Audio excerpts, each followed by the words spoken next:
And I'm going to share what the Brahma Sutra is right now so that you have a bit of appreciation of what it is before we get into the subject. All right. That I believe that will be helpful a little. We don't go and make it exhaustive, but at least a little understanding of what it is. So the Brahma Sutra is composed by Sage Vyasa, or sometimes also called Badarayana. Now, who is Sage Vyasa? Anyone who knows, please type it onto the chat. Who is Sage Vyasa? Anything that you know about him. The person who has composed the Brahma Sutra happens to be not an insignificant person. There are more things about him, aspects about him, but we just saw a glimpse. He's not insignificant, very significant.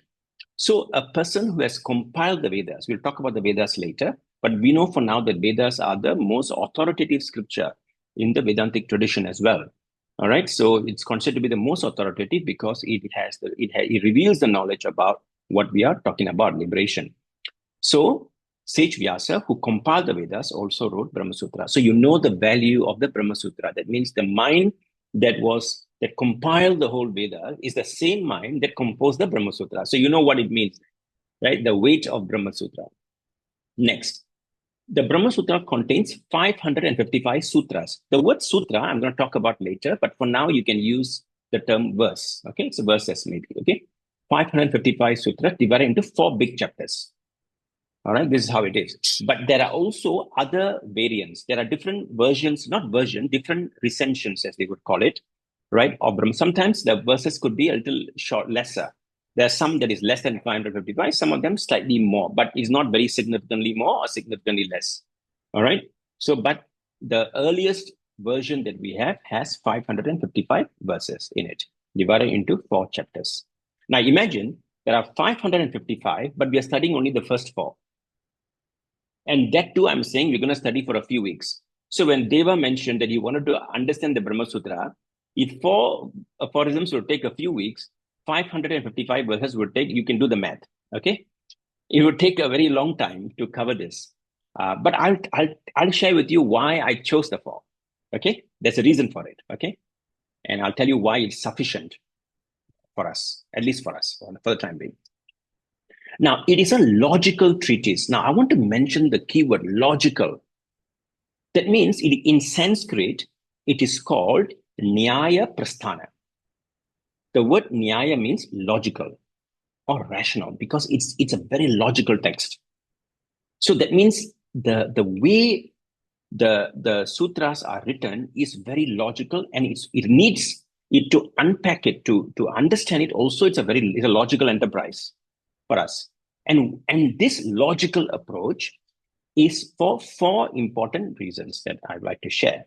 Number 1, it is there to resolve contradictions within a particular body of literature. I'll share with you in a while. Now, some of you would have heard this, okay? Now, just give me a thumbs up if you have heard this. I'm not saying you agree to it or disagree. That's not the point. Have you heard someone say, if you sing the names of God, you'll be liberated? Give me a thumbs up. Okay. Have you heard someone say that if you go for a pilgrimage, you'll be liberated? If you go for a pilgrimage to Kashi, you'll be liberated? Okay, good. How many of you have heard that if you go to the Himalayas, that Kailasha, if you go, you'll be liberated? Give me a thumbs up. Okay. How many of you have heard that if you meditate, you'll be liberated? Give me a thumbs up. Right. So you see now, all of this cannot be true, right? They're contradictions. They contradict each other. So one of the reasons of the Brahma Sutra is to resolve contradictions, because you've heard so many different views, haven't you? Right? So many different perspectives. One person, if you go to one teacher, he will say A. You go to another teacher, he will say B. Another teacher will say C. And then the fourth one says A, B, C are wrong. And then what happened? You give up spirituality.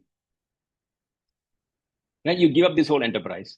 Because why? Everyone is saying something that contradicts. So one of the reasons of the Brahma Sutra, you know why I've chosen the text now, you may know now, is to resolve contradictions. Number 2, give clarity. It gives clarity. Number 3, defend the teachings of Vedanta. When you say defend means what? Logical defense. It's not physical defense. Okay, how do you defend the truths of Vedanta? How can you defend it? If someone comes and says that, you know what? No, the Vedanta method of liberation is wrong. How do you defend it? Right? It provides. And the last one, which is something that some of us sometimes may find very uncomfortable, to reveal the defects of other schools of thought. Now, people, you may ask, why do I have to go and find fault with other views? Right? Agree? I can just be at peace with what I know. Why do I have to go and find the defects of other schools of thought? Finding the defects of other schools of thought is not for us to go and, go and openly share that these are the defects. The defect is only for us to understand. Why? Because something that Shika shared earlier, right at the beginning of the class, she said what Vedanta is and what it is not. What is Vedanta and what it is not? So sometimes we also need to know what it is not. And that's number 4. What it is not. So in Sanskrit, the defects are called dosha. Dosha. So there are some, so a more better word that I like to use is weakness. The weaknesses of a perspective. What are the weaknesses of particular perspectives? That is one of the job of the Brahma Sutra. And then what else does it do? It's a systematic compilation of teachings on the nature of Brahman. Some of you may have heard the term, some of you may not have heard the term, but that's fine. We'll talk about it later. Another word for Brahman, or another way to understand Brahman, is consciousness with a capital C. I'll talk about that later as well. I want to qualify consciousness with a capital C. If it is lowercase c, it means something else. It means what your mind does. Whether you're conscious or not, unconscious, all of that. This is a capital C. We'll talk about that later. The individual self and the relationship between the two. Basically, the Brahma Sutra teaches the relationship between Brahman, consciousness, and the self, Atman, Jiva, whatever that you may call. All right, so basically I. Now remember, the self here refers to who? You. Remember, it's about you. We're using the scriptures to look at ourselves like a mirror, right? Using like a mirror. So this self here refers to you. So what does Brahma Sutra do? It teaches us the relationship between us, I, and Brahman, consciousness. That's the purpose. So if you are going to assimilate this knowledge, it is going to help you now to know your nature and how it is connected to Brahman or consciousness. That's what the purpose is. Now, I'm going to cover this next, one more slide, and then we'll close the session.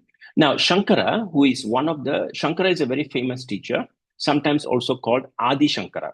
How many of you have heard of Shankara? Give me a thumbs up. Okay. So Shankara is a very important teacher in the tradition. He defines the Brahma Sutra as something that strings the teachings of the Upanishads like a garland, he says. So Upanishads is another term some of you may have heard, may not heard, but we'll talk about it again in a subsequent session, what the Upanishads are. But Shankara makes this point. He says it strings the teachings. Now, a garland looks beautiful, usually. Yes or no? Right? All the flowers are connected, aren't they? They're not like hanging, everywhere. They're all connected. So when Shankara gives this whole, what I call verse here, that says it's like a garland strung together, flowers strung together. What does it mean? It is beautifully brought together. Beautiful illustration by Shankara, he says. And now, why did I choose the 4 aphorisms? The 4 aphorisms are known in a technical term called Chatussutri. Chatussutri means 4 sutras, or the treatise of 4 sutras. That's what Chatussutri means. So the technical term is Chatussutri. It means 4 aphorisms. So now, why did I choose the 4 aphorisms? Because these 4 aphorisms out of the 555 is enough to set the philosophical and methodological groundwork for the study of Vedanta. That means if you know these 4 aphorisms, it's good enough for you to understand the method and the groundwork, methodological groundwork. What is the method of knowing, becoming liberated, or discovering liberation? It is also very respected because it condenses the entire vision of Vedanta into a powerful framework. Can you believe that? Just 4, the first 4.